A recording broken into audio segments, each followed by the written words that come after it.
So I'm going to just kick things off while a few more people are entering the webinar. But my name is Ollie Ben. I'm the Director of Philanthropy and Social Impact for the Jewish Community Foundation.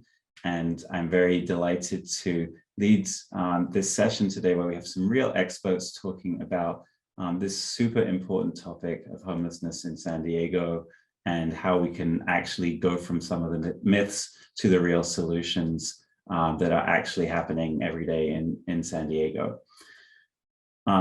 So before we start, I know most people on this call are familiar with JCF, but I'd love to just share for 1 minute about the Jewish Community Foundation. So the Jewish Community Foundation is committed to building flourishing Jewish communities and advancing sustainable, just, and vibrant societies in San Diego, around the country, in Israel, and across the globe. We have facilitated over $1.8 billion in grants into those communities over the last half century. We currently manage about $700 million in assets for individuals, families, and institutions. And we believe that every individual has the power to make a difference, and that together we can change the world. Now, we have made a significant investment to advance a sustainable, just, and vibrant society right here in San Diego through our Give for Homelessness initiative, which we launched 6 months ago. As most of you on this call know by now, if you just want to advance to the next slide, as most of you on this call know by now, the goal of Give for is to encourage everybody to participate in the solutions to homelessness. Do we have the right slide? It's the first Give for slide. We don't have that slide. All right, well, I'll just do some talking. If you want to just cancel this slide, share. As most of you on this call know by now, excuse the technical difficulties, the goal of Give for is to encourage everybody in San Diego to participate in the solutions to homelessness. We work with experts to curate a fund of 12 nonprofits, each working on a different aspect of homelessness, and then to tell the stories of those nonprofits so that over time you develop an in-depth understanding of some of the challenges and different solutions to homelessness. And we've been blown away by the response so far. We've raised over $240,000 in about 6 months since our launch. And I can see that many of the people on this call today are donors to the Give for Homelessness Fund. So thank you so much for your support of this initiative. We want to encourage you to join in the conversation, whether that's on Twitter, on Instagram, where you have active presences. And we want to invite you to learn along the way with us. And you're already taking the first step in that process by being here today. Give for donors are also being invited to site visits where they are, where we've gone to different nonprofits who are part of Give for Homelessness, and we've gotten to see and hear from some of the experts as well as some of the people receiving support. We have had several awareness-raising events, and we'll be having one at a brewery coming up in March, so stay tuned for more details about that. And we also, one of the big things that we do through Give for is these monthly 1-minute videos where we tell the story of a different organization that is one of the grantees that's part of the Give for Homelessness Fund. So we just released this past week a video from about serving seniors. And so I think Rachel is going to show us that video right now.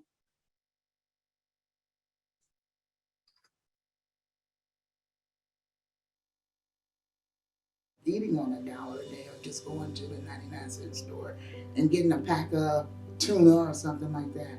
It was hard for me to be out there because it makes you feel low.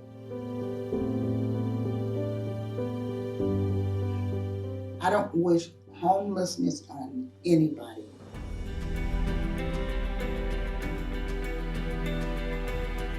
I feel grateful. So grateful from what serving seniors did for me.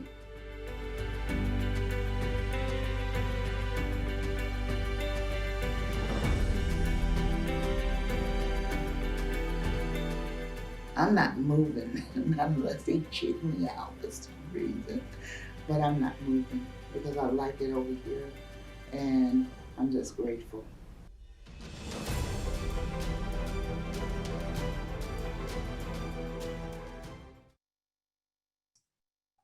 All right, so that was, and I think one of the myths of homelessness is that it's people who are, all young but have drug addiction or whatnot. And as the stats on that showed, it still blows me away that a quarter of the people experiencing homelessness are 55 or older.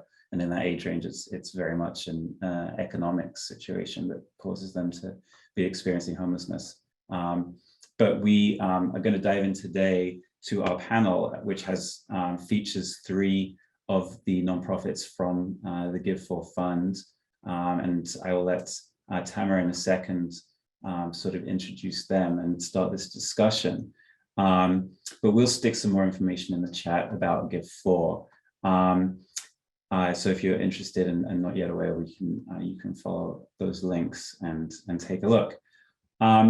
So let me introduce Tamara very quickly. So we are extremely fortunate to have Tamara Kohler, who is the CEO of the Regional Task Force on Homelessness, moderating this panel for us. And I'm going to ask Tamara to describe in a bit more detail what RTFH does before she introduces our panelists.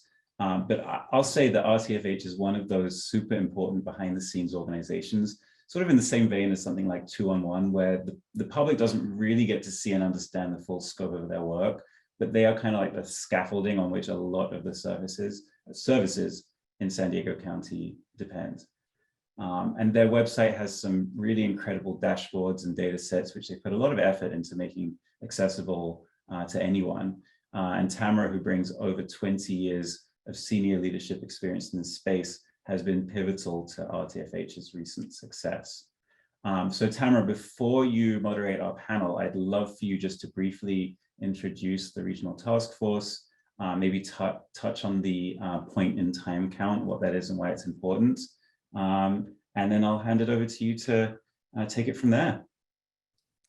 Well, thank you, Ollie, and I am just honored to be a part of this. This is one of those important spaces. I tell people that, the Regional Task Force, for any of you that remember an old ad campaign from BASF, they said, we don't make the products, we make the products better. They were behind the scenes in so many things. So the Regional Task Force is a regional authority on addressing homelessness. We're really seen as a subject matter expert on all things around homelessness. And that means our primary role is to organize the community around delivering housing and homeless services, set standards, do training for service providers. We collect the data. We bring all of the interested parties, elected officials, funders, service providers together around one singular table. And in that, we set goals and standards. We create collaborative applications. We collect a lot of the data, and we do some really important things, like Holly talked about, our point in time count, which is an annual census on one night.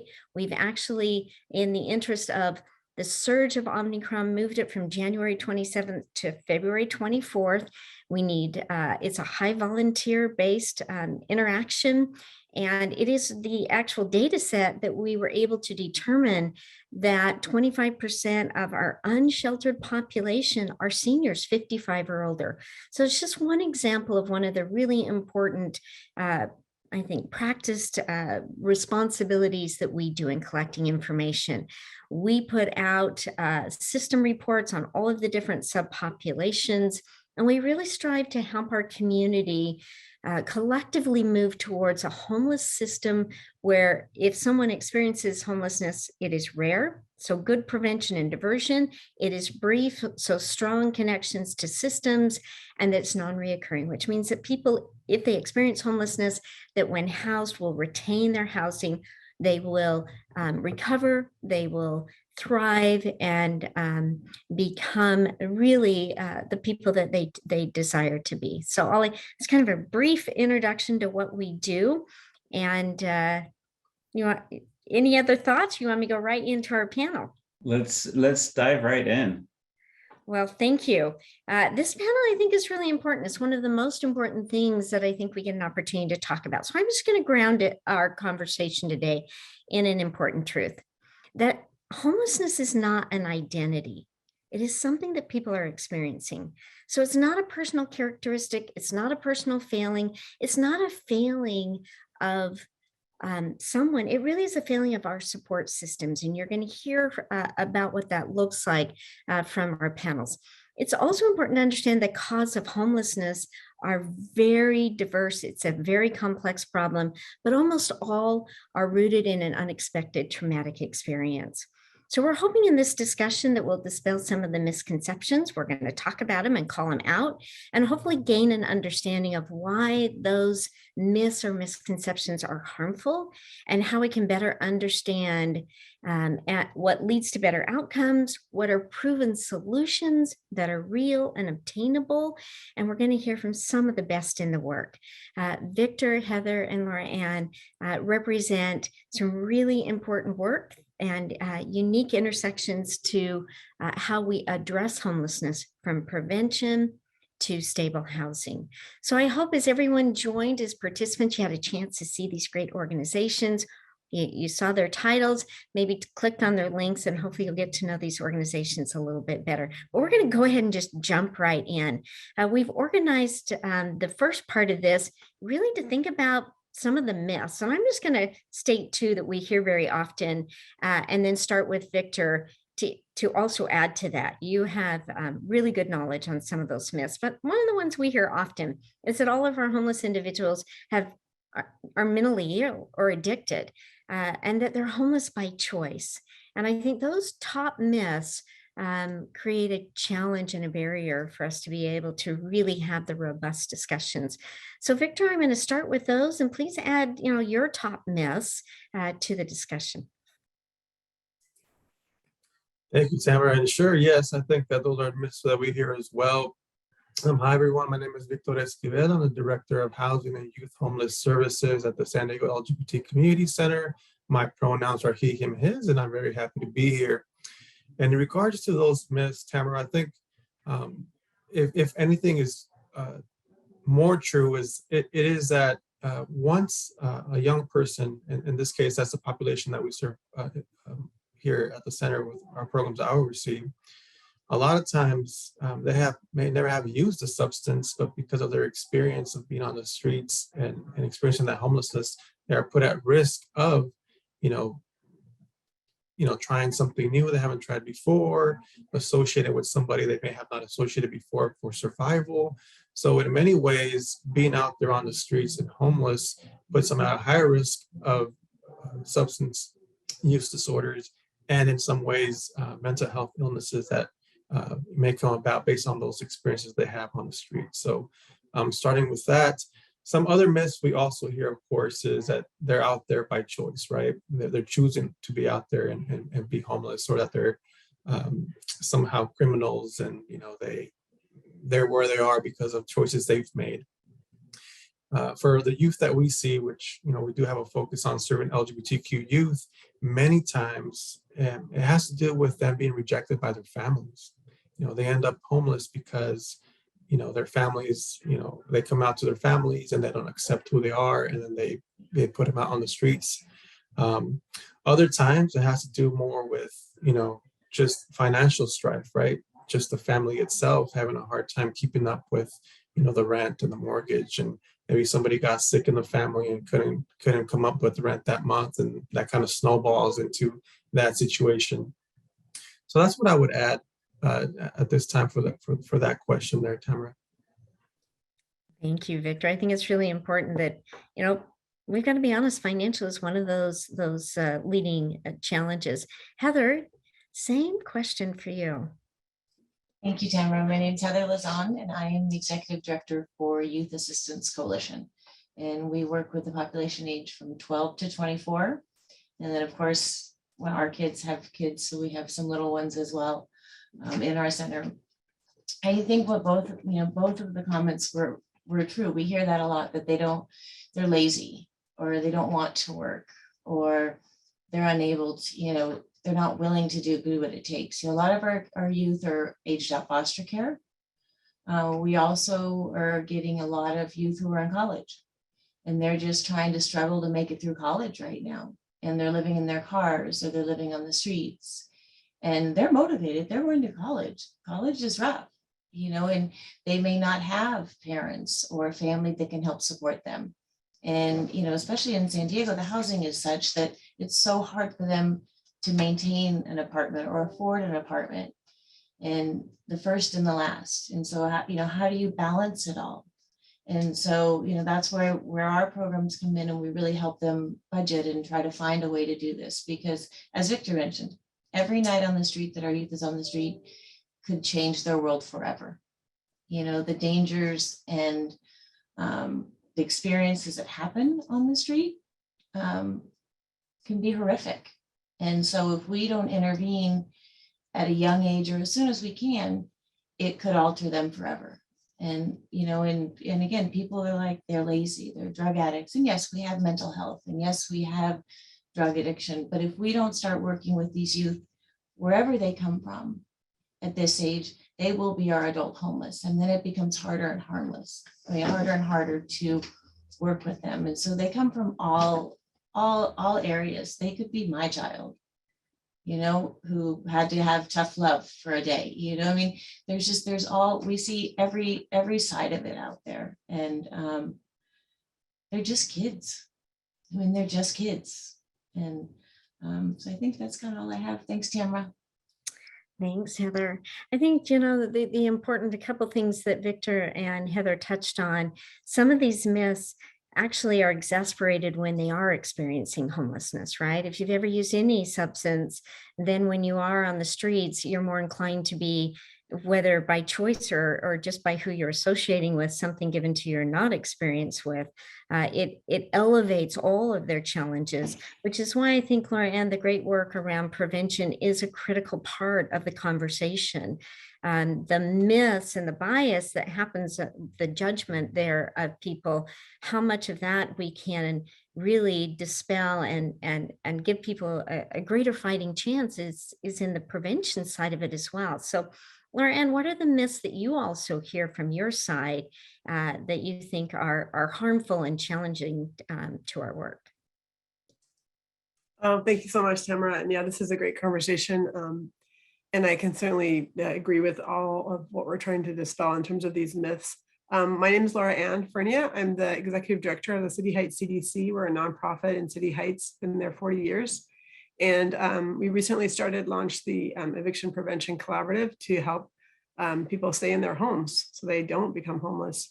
The reason we started it was because there was no coordinated system in San Diego to prevent people from being evicted. Many evictions are avoidable and are because people don't know their own rights to be able to stay in their homes. And that is one of the myths I think that can cause homelessness, is the fact that so many people think that if somebody's evicted, they've done something wrong, they haven't paid their rent. Many times that isn't the reason. Many times it is the reason, but housing instability, economic factors, emergencies, like Victor mentioned. One of the reasons we started this is because in 3 years ago now, I started a small program to help those who were on the edge of eviction and had some kind of emergency, a medical emergency or a transportation issue, and they couldn't work and they didn't have their income, but they only needed a few $100s to just be able to avoid that eviction and pay their rent.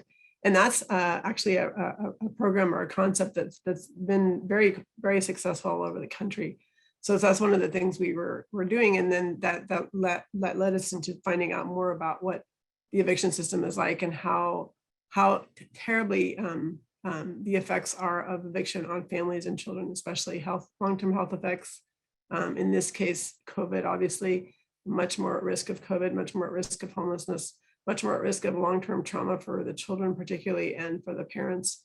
So I think that was the big myth about eviction, about people choosing that.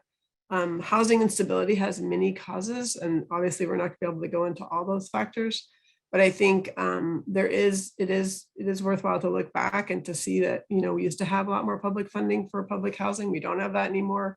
there's a lot less housing available for people with lower incomes. That's just a fact. So I think all those myths around why people are on the street have to do with so many different factors, and being unable to pay your rent, having some kind of housing stability issues. Those are very, very strong indicators of why somebody becomes homeless. Thank you. Oh, and I want to say thank you to everyone who contributed to the fund. We really appreciate all the support and the generosity for all the donors. Thank you so much. I think, an underlying theme that we heard from everyone is the failing of the support systems, right? Not being able to have, for many of us, we have a support system, if it were but a few $100s, that we could reach out to family, friends, other faith organizations, sometimes if you're well connected to your faith and they have that means. And what we have found in homelessness is it is usually that traumatic, unexpected experience. Some of it being financial, could be health, could be loss of relationship. It can be, mental health issues or challenges that you're experiencing that, you don't become homeless. Like it's not a slow slope. It sort of gets rapid at the end. And the challenge of those failing support systems is really the importance, I think, of dispelling the myth. It's not necessarily a person's failing, but not having those supports that others may have, which also is why homelessness is so complex, because you can have two people experience the exact same things, and one individual is not going to experience homelessness because of those additional supports, and someone else will. And it doesn't mean they don't have family or are not connected to others, but they may not come from a family that has also the financial stability or in a good, healthy place. And I think the one thing that we have learned through a COVID challenge is that any of us can experience a loss of job, a loss of access to things, that we didn't plan or were totally unexpected. And I hope we carry some of the things that we learned through that as we navigate addressing homelessness in San Diego. I think one of the other myths that are misconceptions is how people experiencing homelessness connect to our systems of support and care. The question of why are people on the street, or why are they, why don't they just go into shelters, or, why aren't they just, that they're resistant to certain levels of interventions and support. So a question to our panel as well, how do we dispel those sort of myths around the solutions of homelessness? That idea of just, why don't they just go into shelter or just get a job is one that we hear often, right? Victor, I'm gonna circle back around to you on some of those, why they don't just go into shelter, or why are our solutions around homelessness not working? What are the myths around that we need to dispel? Yes, I think I'll begin with perhaps why some folks choose not to go into a shelter, right? So historically, at least here in the region, for the folks that I serve in our programs and my team serves, we serve youth, right? So ages 18 to 24. And for a long time, there wasn't a shelter that was specific to this population, right? They had to go to an adult shelter that serves any adult. On top of that, many of the youth we serve are part of the LGBTQ community. So then that adds another layer of safety that has to be taken into consideration going to one of those shelters. On top of that, there's also other barriers that occur. So sometimes there's curfews, right? You don't have in and out privileges. Sometimes you can't bring your pet if you have a pet with you. Sometimes you can't bring your partner because they may be, a different sex from you. So they may have to go to a different shelter or a different part of that shelter. So that adds another element to it. Sometimes there isn't a bed available, right? Sometimes the intakes occur at a certain time of the day, and if you miss that window, you won't be able to make it to that particular shelter for the night. So I think it's a complex question. I think that's part of the reason in terms of solutions that the San Diego LGBT Community Center now operates an emergency housing program at one of our facilities to kind of fill that gap. And also, the city of San Diego also funded a pay shelter recently as well at Golden Hall. So that's another option as a solution to addressing those specific needs of young people who are experiencing homelessness. But then in terms of adding to the talk about solutions is that sometimes there just isn't enough either short-term housing or long-term housing available, right? Our inventory of permanent supportive housing in the region is very limited. So even if a youth, and we have specific examples of youth who are working and have an income, they're just not able to find an affordable place to live. And then the inventory for permanent supportive housing programs is so low that they can't get into that. So that's what I would say for now, Tamara. Thank you, Victor. It's a scarcity system, unfortunately, scarce resources of units. Heather, your organization is sort of unique in this space. And I think the misconceptions of why people don't just, go into shelter others, you have a unique perspective on it as well. Yeah, thanks, Tamara. I really believe a lot of times they don't go into shelters because they don't know about them. I think, as Victor mentioned, they're afraid of them. And before we had our TAY shelters here, they were scared. They were scared to go in with the adult homeless, because our youth have the perception that they're not really homeless. This is just a momentary thing. And we really want to capitalize on that because we want them to believe that. We want them to know that there's hope, that they don't have to always, experience homelessness. And so it was always very hard, but they may not have an ID. They may not have a birth certificate. They may not even know who their biological parent was. And so a lot of these things all take time, or they believe that they can't get into the shelter without the ID or without the birth certificate. And we actually can help move forward and get them in as we're working on getting all that documentation for them. So I think that it's outreach was what really needs to happen for a lot of these kids, for at least the youth, and for them to understand, and they're afraid. They're afraid of what that is going to look like. And, being in a room with a lot of people for them is a scary thing. And the more that we're on the streets, the more that we're talking in schools, we have a lot of kids that are couch surfing that are in high schools, and they may have a bed for 2 or 3 nights at a friend's house one night, and then that bed wears out. Then what happens?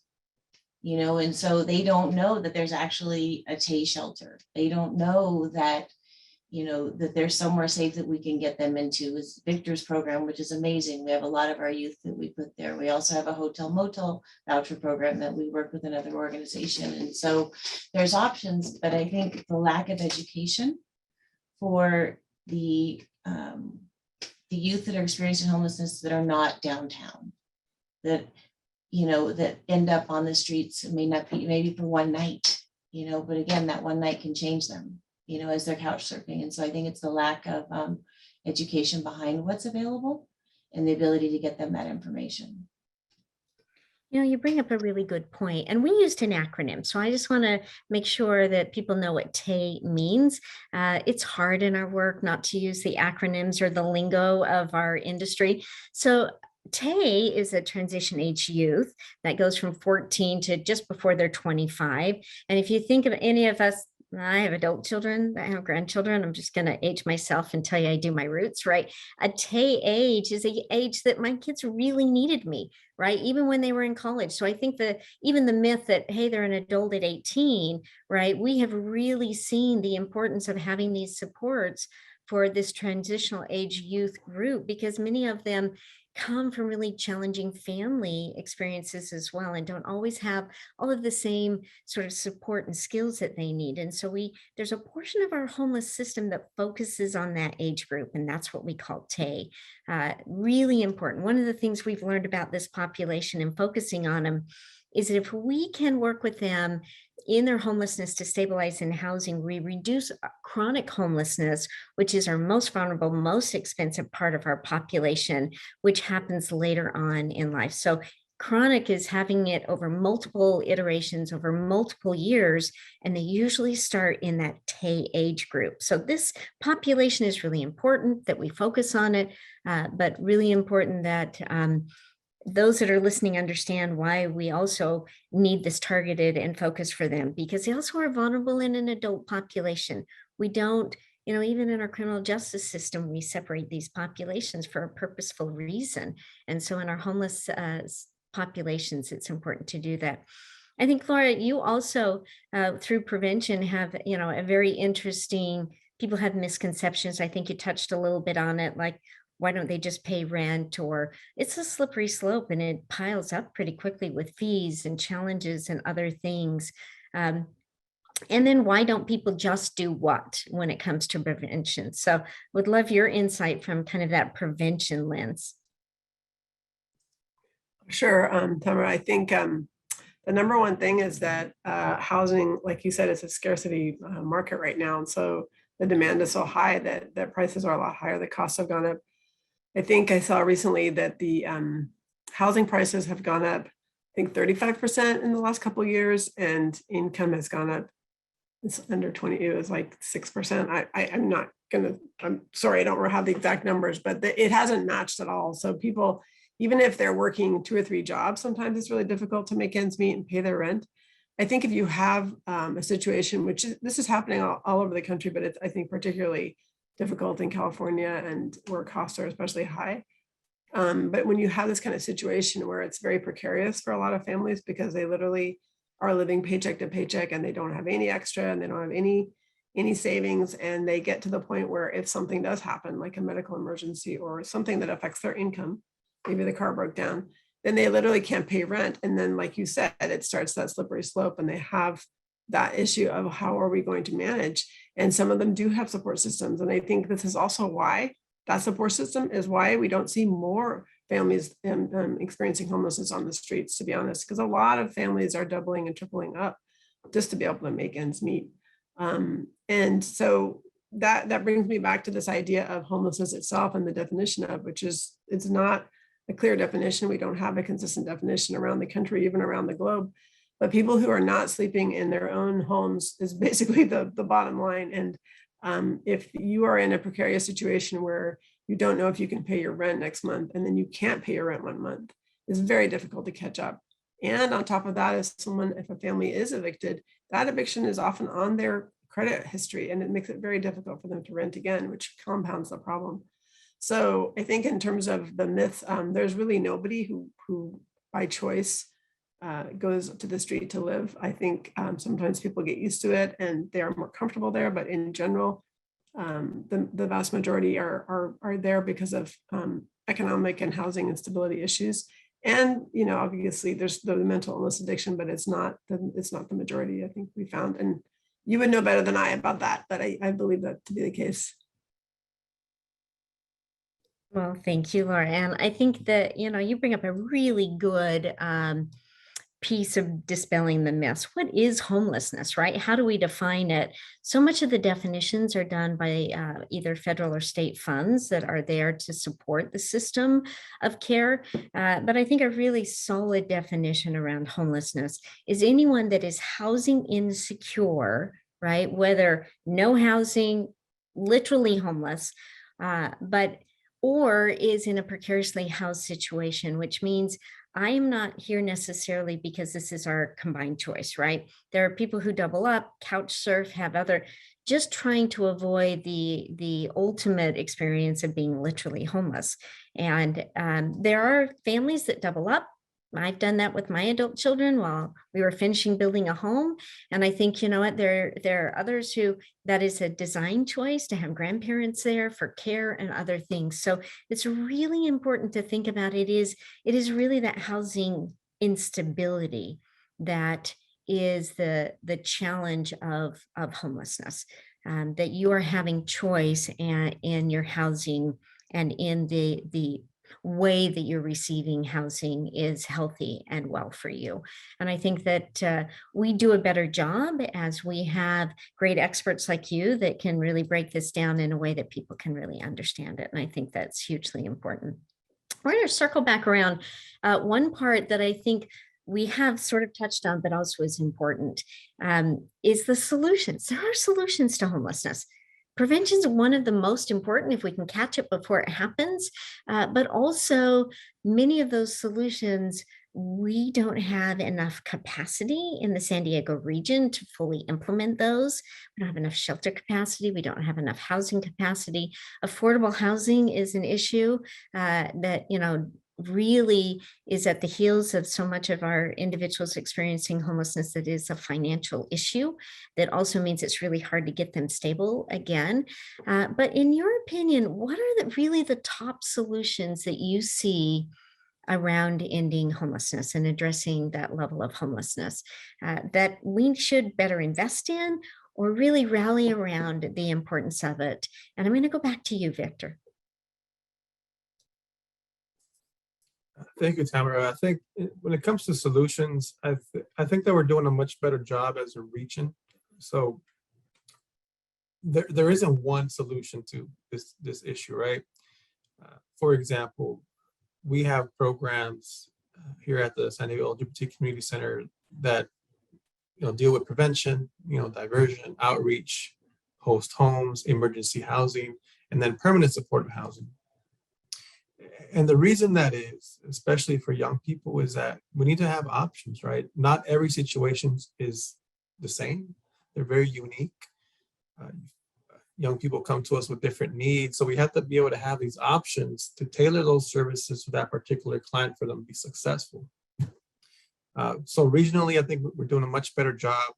If I would say, and I think we've talked about scarcity a couple of times today, is that I would just echo that. We need more housing that's affordable and that's available to people who are not making $100,000 a year, right? We have youth right now that are working and just cannot afford their own one-bedroom apartment or even studio apartment in the region. So I think we need to continue doing the multifaceted approach, but also have a goal of increasing that housing inventory that's affordable, and that's also includes permanent supportive housing. So that's what I would say. Thanks, Victor. Heather, what are your thoughts on this? I believe for us, we're all about relationships. And so it's case management for us, with our youth is, again, it's what Victor said, it's every youth is different and most of their situations are a little different. You can't put them into you can't put them into one box. And so we're always looking for different solutions and different needs for each of the youth. So for our main purpose is the continued relationship and being able to support them as they move forward. Because I think that's what we talked about, is it not having family support or having family support that may not have the financial means to help. We get youth in San Diego that have come out here for some phantom job and, they've left a family back there who are wonderful, but they don't have the means and something goes wrong out here. Then all of a sudden they're stuck here in San Diego. And so we'll actually put them on a bus and send them home if we find that they've got a safe place to go to and the support. And the ones that don't have the family have the support when something goes wrong. So instead of cutting and bailing, we'll walk them through whatever that situation is and help them, or hook them up with someone like Laura, when they're at the next step, like, look, there are programs to help you.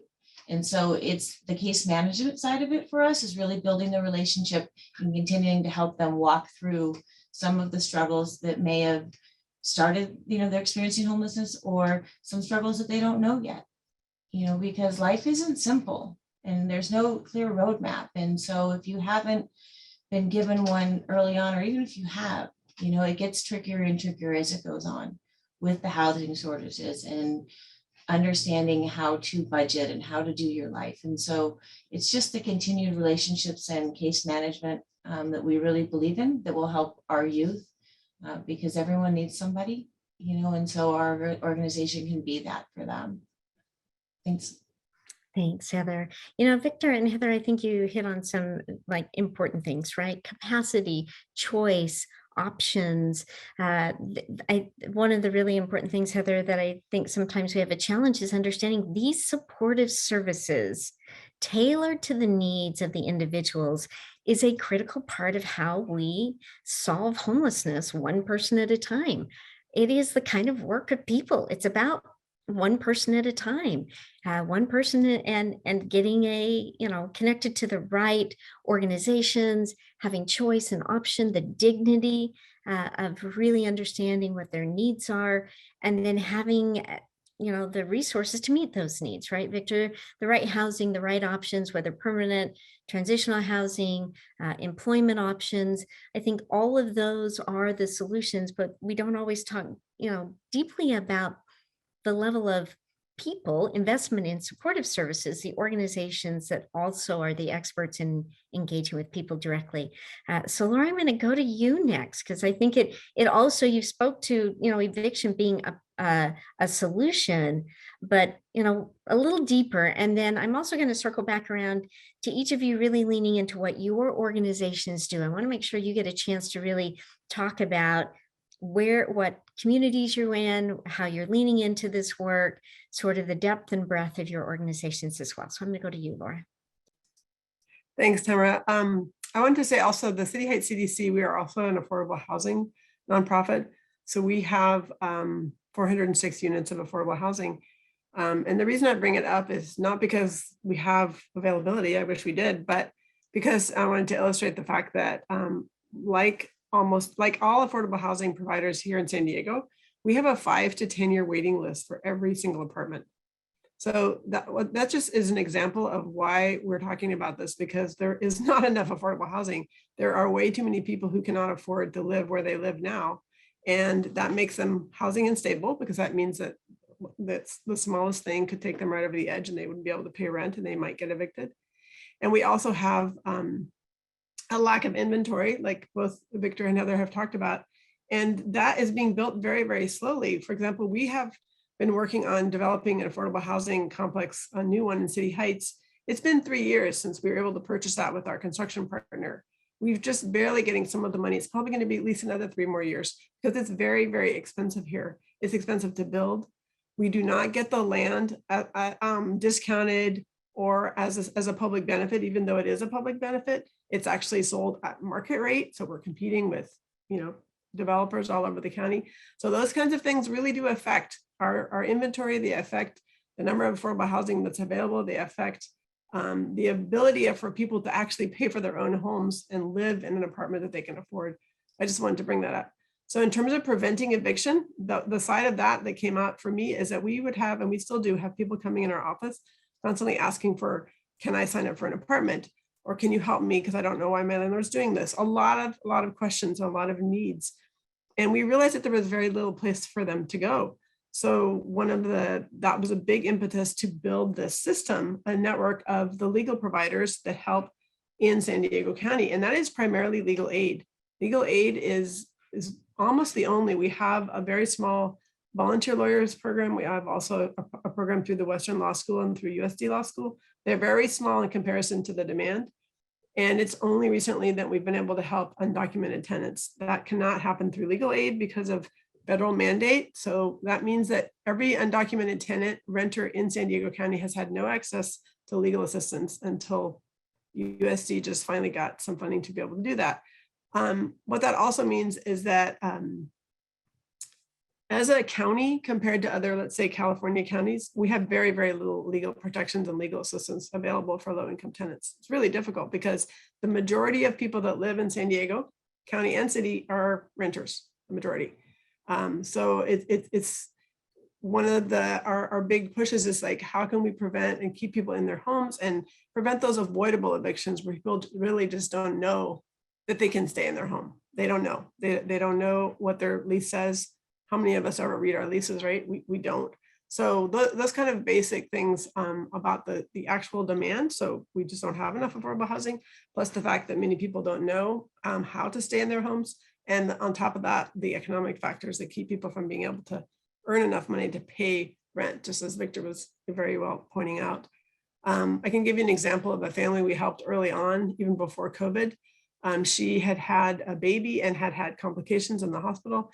And so her husband had to stay home with her for 2 weeks and take care of her and the other kids. When he went back to work, he was fired because he hadn't been there for 2 weeks because he didn't have vacation pay or sick pay. So just because of that, they couldn't pay their rent that following month. We were able to give them $600. They paid their rent and they were able to stay in their home. So it's just to give an example of how precarious it is for so many families. And I don't want to take up all the time though. So let me pass it over to Victor. Thank you. Thank you, Laura. And I think in the interest of time, I'll focus my words on the programs that I oversee in the Housing and Youth Services side of things here at the center. Of course, I encourage everyone to go online and check out all the wonderful programs that we do have, because we have many. But in terms of available services, we essentially have been able to build up our programs to better address this issue when it comes to youth homelessness, particularly with LGBTQ youth here in the region. We now have, like I mentioned earlier, prevention diversion programs, outreach programs. We have our emergency housing program, permanent supportive housing. We have host home program. And we also have a case manager at the transition age shelter that the city funds at Golden Hall. So we have one of our staff members out there providing case management to those youth. Because it is true, it's those relationships, right? They have to know that there's people here that they can come to. We have many youth that we might lose track of, or they may not contact us, that know that we're here and that months later come back and find us and know that we're still here and we're still here to serve them. So I think it's those, I want to echo what was said earlier regarding relationships, because that's very important. So I'll leave it at that, just in the interest of time, but I do encourage everyone to check out our website and all the wonderful programs that we do have. Thank you, Victor. Heather? Thank you. As everyone said, our organization is 98% volunteer. We have 2 full-time staff. We have 47 volunteers, and we are on the streets of San Diego. We do outreach 3 to 5 nights a week, 2 different teams throughout San Diego. We also have a drop-in center that we newly opened in June. And so we're basically the youth's first touch. We meet them right off the streets, and we're a resource center for them. And whether it's starting with IDs and birth certificates, shelter right away. There are some great programs that we're able to shelter the youth. I mean, I think this is the first year that I haven't cried almost 4 times a week when I have to send a youth on the street with nowhere to go. I mean, we are blessed that we have options now for the youth, but as we all mentioned, it's the case management afterwards. So we place them in their first place, and then we start working on what their individual needs are. And this year, I think we have housed about 200 youth for immediate shelter nights, which is the beginning of that, which is wonderful. And we're just the home they come back to, whatever shelter they're in, they come home for dinner every night. So they're there for dinner, and it's to continue case management. And it's we work really closely with Victor's group. We love their group. We're sending kids back and forth all the time, and all the other youth providers, because the youth they need the help and they need the support, and it takes all of us. And it takes all of us working together to end the cycle of homelessness for our youth. So thank you all, and thank you to the donors who have donated to the fund. What a gift and what an honor to be part of this. For us being such a new organization, we're very grateful. So thank you for having us. Well, thank you all. I think all you put together, such a humble panel. You guys are just so humble about the work that you do.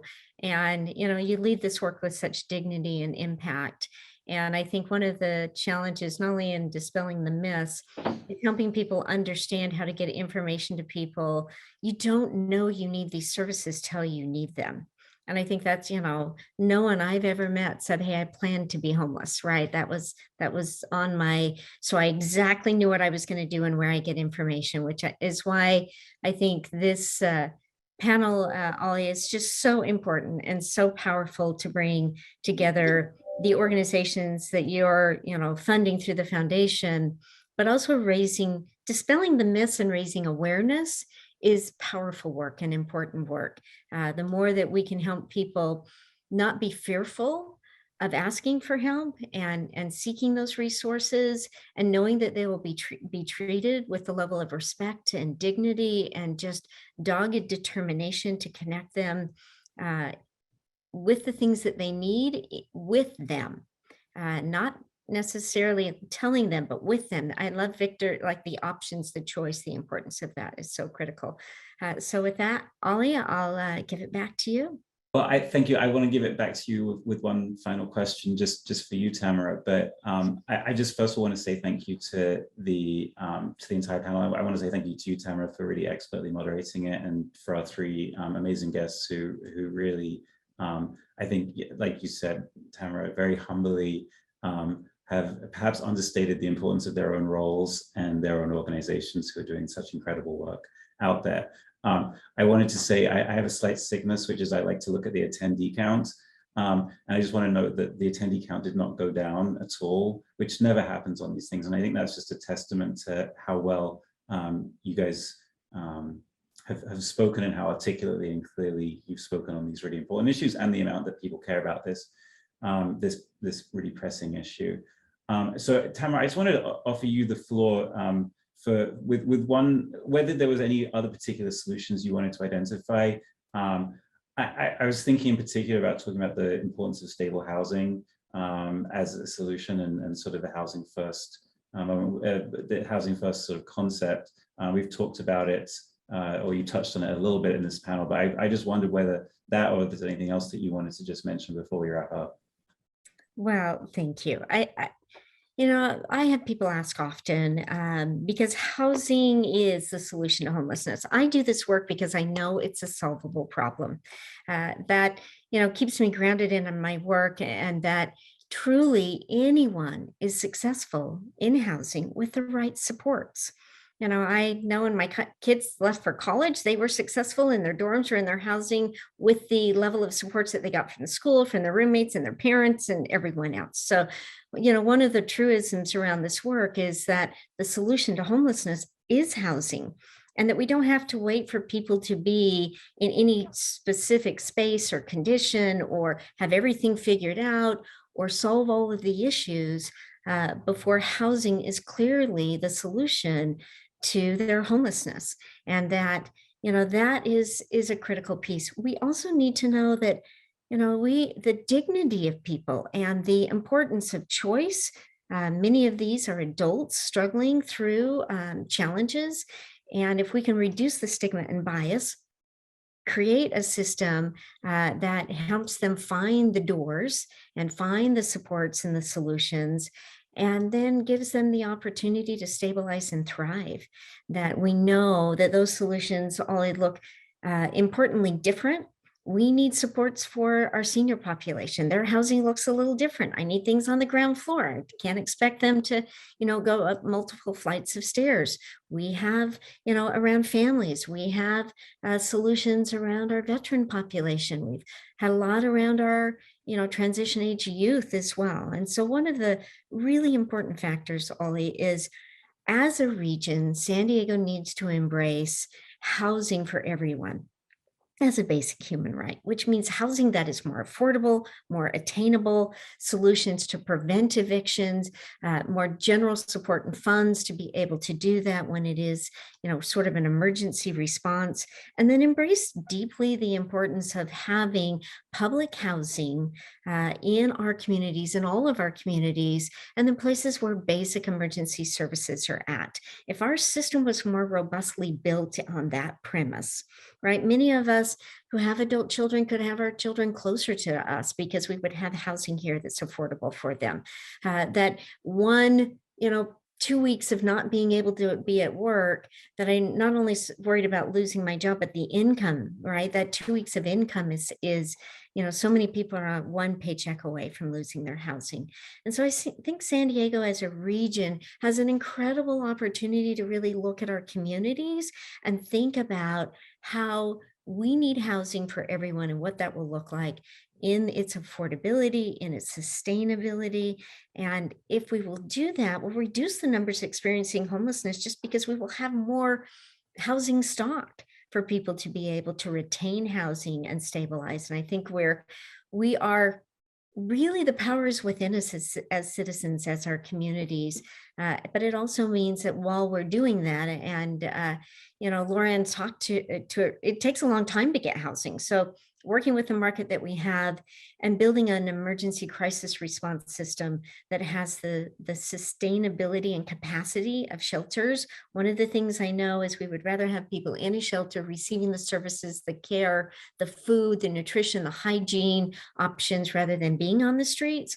But that we need shelter to meet our capacity. And then we can always reduce shelter over time as we increase and expand our housing options as well. So, Ollie, it's a simple solution. You and I have, talked about this. The key to it is housing, but it also means having the right level of supports. Is how people will stabilize, recover from homelessness, and thrive in our communities, which is what we all want in San Diego. Thank you.